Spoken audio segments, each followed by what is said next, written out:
Welcome to Samba Samba. Enjoy the video. You start by reclaiming system resources so File Explorer can respond. Close heavy apps and background utilities, then run disk cleanup to remove temp files and thumbnails. Once done, open Task Manager, find Windows Explorer, right-click and choose Restart. That quickly refreshes the UI. If Explorer refuses to restart, perform a full reboot. This clears stuck handles and background locks that often cause slow folder loading and prepares the system for the deeper fixes that follow. Next, diagnose what makes specific folders slow. Right-click a slow folder, open Properties, go to Customize and set Optimize this folder to General Items, then apply to subfolders. Wrong templates trigger extra processing.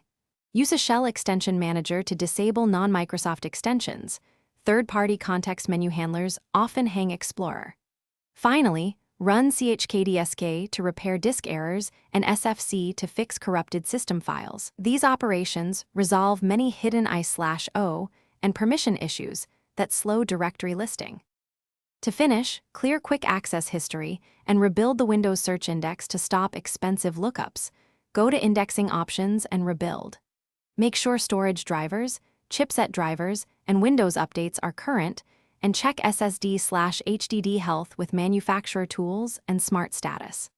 If Explorer is still sluggish, create a new user account to determine whether profile corruption is the culprit. One key troubleshooting tip: boot into safe mode. If Explorer is fast there, a startup program or shell extension is likely the root cause. Thanks for watching. Consider subscribing if we helped you.